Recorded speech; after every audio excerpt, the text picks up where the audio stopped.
Assalamualaikum. Waalaikumsalam.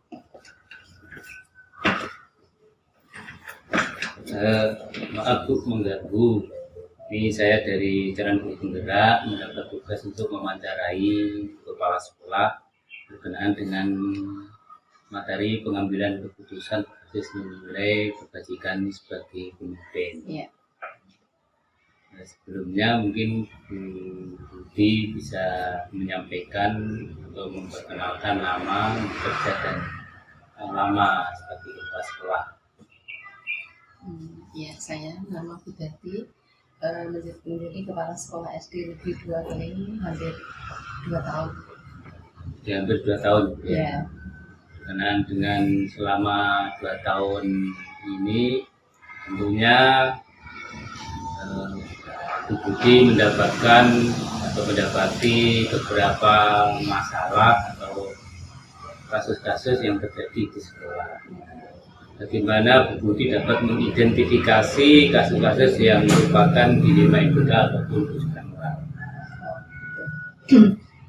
Sebagai seorang pemimpin dalam mengidentifikasi kasus yang merupakan dilema etika atau kesulitan moral, terlebih dahulu mungkin saya akan mencari tahu.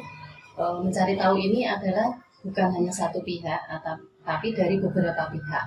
Jadi baik itu dari sumber utamanya ataupun orang-orang di sekitar yang tahu. Jadi nanti masalah itu akan jelas dan ada kebenarannya. Jadi mencari informasi secara detail. Ya, secara detail. Setelah dapat informasi ini, bagaimana Bu Budi menjalankan pengambilan keputusan, terutama dengan kasus-kasus di mana ada dua kepentingan yang sama-sama benar? Kalau memang ada dua kepentingan, sebagai seorang pemimpin kita harus bijaksana. Jadi akan mencari solusi yang terbaik sehingga tidak merugikan kedua belah pihak. Dari jalan tengah-tengah. Nah, dalam mencari atau memutuskan ini sebenarnya Bu Budi mempunyai langkah-langkah atau prosedur. Ini seperti apa yang dilakukan langkah-langkahnya? Langkah-langkahnya misalnya kita menganalisis dulu apa sih ini manfaatnya, keuntungannya. Jadi nanti itu keputusan yang diambil itu bisa benar-benar bermanfaat dan tidak merugikan sekolah. Jadi setiap keputusan yang diambil itu harus berpihak kepada sekolah. Jadi ada beberapa langkah. Ya. Dari langkah-langkah yang sudah Ibu jalankan tadi, hal apa saja yang Ibu anggap efektif dalam pengambilan keputusan ini?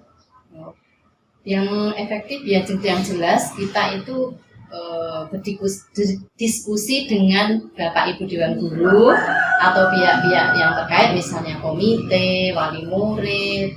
Jadi itu intinya hasilnya nanti harus mengedepankan kepentingan sekolah. Kita mengambil saran-saran mereka atau pendapat mereka. Baik, tentunya dalam pengambilan keputusan yang sudah Ibu ambil, tentunya ada tantangan. Iya. Tantangan dalam pengambilan keputusan itu. Kira-kira apa tantangan? Ya, tantangannya misalnya kita tidak ingin menyinggung perasaan mereka, juga ada perasaan kasihan. Dan di sisi lain kita itu harus punya nilai keadilan yang harus dikedepankan.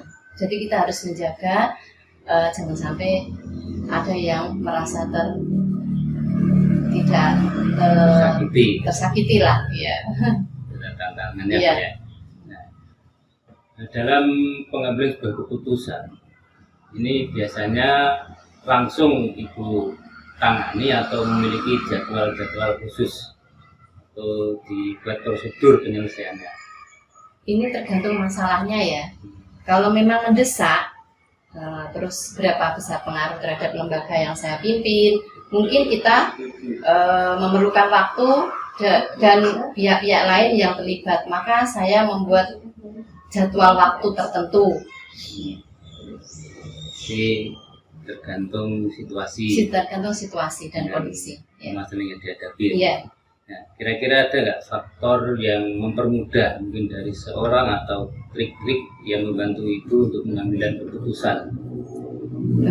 mempermudah itu berarti kita itu mendapat bantuan dari Dewan Guru misalnya, dari pihak-pihak di Satpol ataupun komite ataupun wali murid, ya. Itu pihak-pihak yang membantu kita.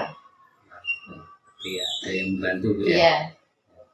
Ini dari semua yang telah Ibu sampaikan, ini menurut gambaran Ibu itu pembelajaran apa yang dapat Ibu ambil dari pengambilan keputusan? Begini, dalam pembelajaran dari masalah ini, bahwa suatu masalah itu pasti ada jalan keluar. Jadi dan jalan keluar itu kita harus selalu berdiskusi dengan pihak-pihak terkait, tidak boleh mengambil keputusan sendiri secara sepihak, bijaksana. Jadi ada pertimbangan antara dampak baik buruknya nanti keputusan yang diambil. Baik Bu, mungkin itu beberapa pertanyaan yang saya ajukan. Terima kasih atas waktunya. Mohon maaf sudah mengganggu. Ya, Karena ini sudah cukup, saya belum. Ya. Terima kasih Bu. Ya. Assalamualaikum. Waalaikumsalam.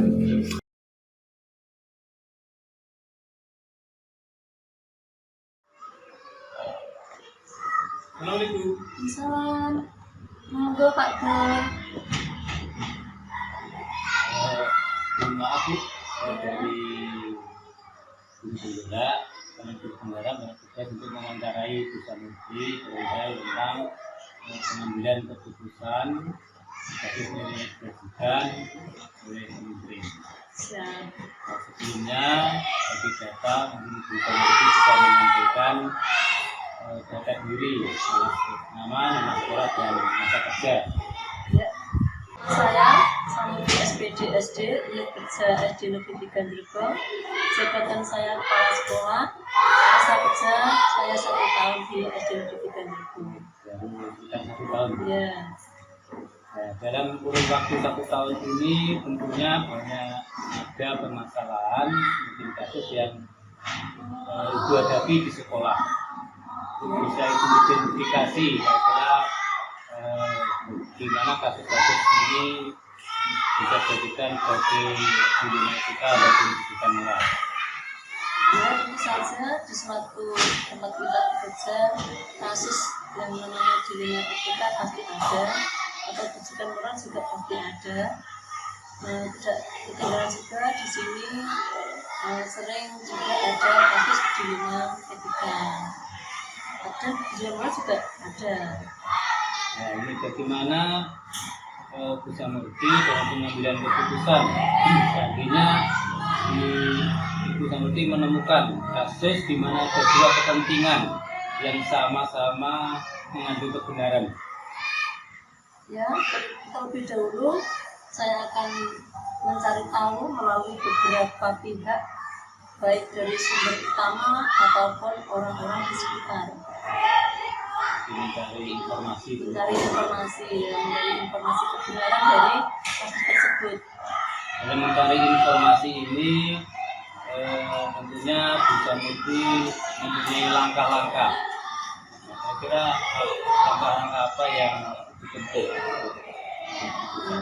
Ya, langkah-langkah yang saya tempuh yang pertama yaitu dengan menganalisis kebermanfaatan atau keuntungan bagi sekolah yang tentunya tidak merugikan pihak lain untuk setiap keputusan yang saya ambil. Iya, langkah-langkah. Ya. Dari langkah-langkah yang Ibu Samurti laksanakan tadi, ada yang Ibu anggap langkah yang efektif dalam penyelesaian permasalahan itu. Langkah yang efektif. Ya, langkah yang efektif misalnya berdiskusi dengan dewan guru yang atau pihak terkait. Jadi utama ini saya mengundang dewan guru dulu untuk berdiskusi sesuai dengan masalah tersebut dan mencari penyelesaian masalah yang terjadi dengan mengedepankan kepentingan sekolah. Ya, sekolah kita. Iya.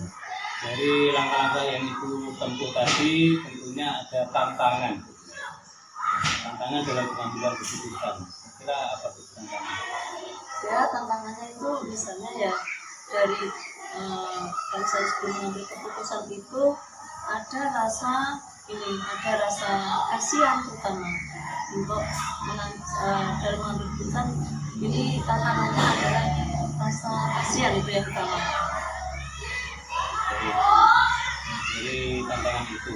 Nah, dalam setiap permasalahan yang dihadapi, saya kira dalam penyelesaiannya itu ada cara khusus atau penyelesaiannya itu langsung diselesaikan atau dibuat cara khusus.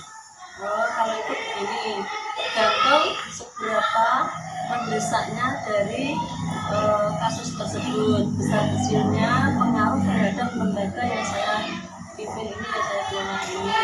Jika memang memerlukan waktu yang mendesak dan pihak-pihak yang terlibat, maka saya akan membuat alokasi waktu secara khusus. Tergantung permasalahannya. Dalam memutuskan permasalahan ini, bisa murti ada tidak orang ataupun sarana yang membantu untuk memudahkan pengambilan keputusan? Ya, tentu saja ada yang membantu saya mengambil keputusan. Yang pertama adalah dengan guru, ya, dari teman-teman guru sendiri, kemudian dari pihak pengawas sekolah dan kode etik sekolah. Jadi dari awal sampai akhir tentunya ada yang bisa Ibu ambil hikmah. Pelajaran apa yang dapat dipetik dari apa yang sudah Ibu sampaikan?